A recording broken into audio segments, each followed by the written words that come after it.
Hi hello నమస్తే welcome back to cute jelly channel. అందరూ బాగున్నారు కదా.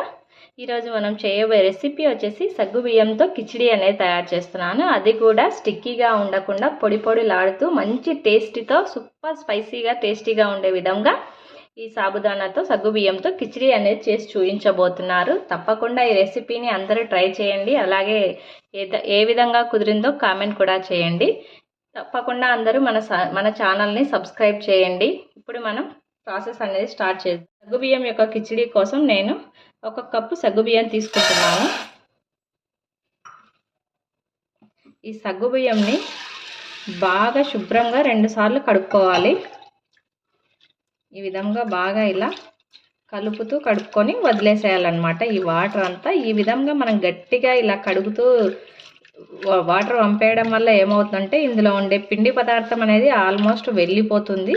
ఈ విధంగా 2 టైమ్స్ కడిగి తీసుకోవాలి. మనం ఉండే పిండి మొత్తం వెళ్ళడం వల్ల మనకి స్టిక్కీగా ఉండకుండా ఈ కిచిడి అనేది పొడి పొడిలాడుతూ ఉంటుంది. అందుకోసం 2 టైమ్స్ ఖచ్చితంగా వాష్ చేయాలి. బాగా రుద్దుతూ వాష్ చేయండి. ఈ విధంగా శుభ్రంగా 2 సార్లు కడిగిన తర్వాత వాటర్ అంతా వంపేసుకోవాలి. ఈ విధంగా ఉన్న సగ్గుబియ్యానికి మనం ఏ కప్పుతో సగ్గుబియ్యం తీసుకున్నాం కదా, ఈ కప్పుతో 1/2 కప్ కంటే తక్కువగా వాటర్ తీసుకొని జస్ట్ అలాగా వాటిని నానబెట్టేయండి అంతే. ఇదిగోండి ఇలా కొద్దిగానే వాటర్ 1/2 కప్పు కన్నా తక్కువగా తీసుకొని ఈ విధంగా నానబెట్టేసి పక్కన పెట్టేసుకోండి. ఒక 1/2 అవర్ లేదా 40 మినిట్స్ దాకా పక్కన పెట్టేసుకోండి. ఇవి నానిన తర్వాత ప్రాసెస్ చూపిస్తాను మీకు.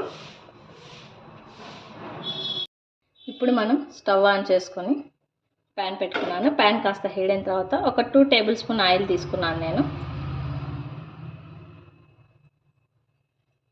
ఆయిల్ అనేది మనకు కాస్త హీట్ అవ్వాలి. మనం సగ్గుబియ్యాన్ని నానబెట్టుకున్న తర్వాత ఈ ప్రాసెస్ చేసుకోవడానికి మనకి ఎక్కువ టైం పట్టదు. వితిన్ 5 మినిట్స్లో మనకు రెడీ అయిపోతుంది. జస్ట్ మనం తాలింపు అనేది యాడ్ చేస్తాం అంతే.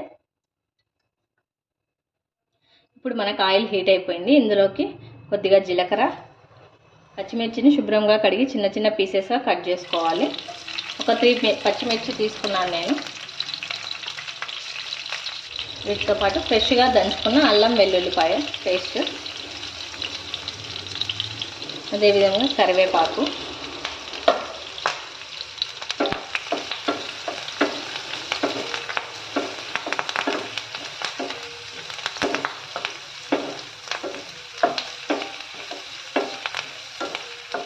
ఫ్రై అయ్యేందుకు మనము ఆల్రెడీ ముందుగానే శుభ్రంగా కడిగి ఈ విధంగా మనం నానబెట్టుకున్నాం కదా. చూడండి మన సగ్గుబియ్యం ఎంత పొడి పొడిగా ఉన్నాయో.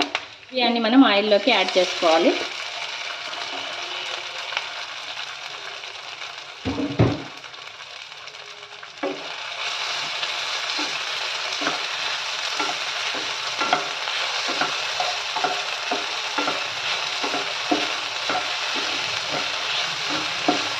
సగ్గుబియ్యాన్ని ఆయిల్లో మనం ఒక 2 మినిట్స్ దాకా బాగా ఫ్రై చేసుకోవాలి.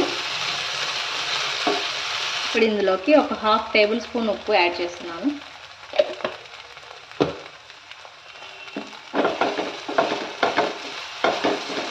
మనకి సగ్గుబియ్యం అనేది ఫ్రై అయినాయి.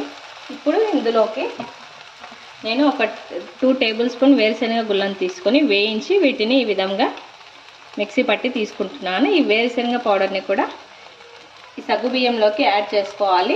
ఈ వేరుశనగ పౌడర్ని యాడ్ చేయడం మాత్రం ఎవరు మిస్ చేసుకోవద్దండి. చాలా టేస్టీగా ఉంటుంది. వేరుశనగ పౌడర్ వేయడం వల్ల ఈ సగ్గుబియ్యం కిచిడి అనేది మంచి టేస్ట్తో ఉంటుంది. పాటు ఒక 1/2 టేబుల్ స్పూన్ చక్కెర యాడ్ చేస్తున్నాను నేను.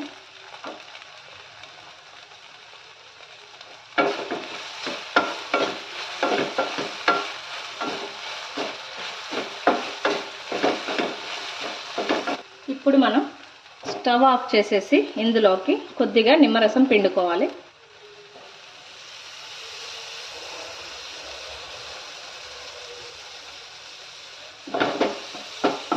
నిమ్మరసం కూడా యాడ్ చేసిన తర్వాత ఒకసారి మళ్ళీ మనం ఇలా బాగా కలుపుకోవాలి.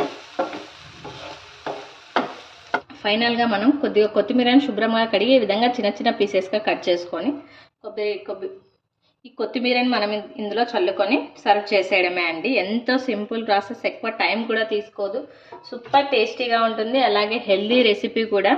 జనరల్గా శ్రావణ మాసంలో చాలామంది ఉపవాసాలు ఉంటుంటారు కదా, అలాంటి వారు కూడా ఈ సగ్గుబియ్యం కిచిడిని తీసుకోవడం వల్ల కాస్త ఎనర్జీగా ఉంటుంది. అంతేకాకుండా ఒంటికి చలువ కూడా చేస్తుంది సగ్గుబియ్యం కిచిడి అనేది. తప్పకుండా అందరూ ఈ రెసిపీని ట్రై చేయండి.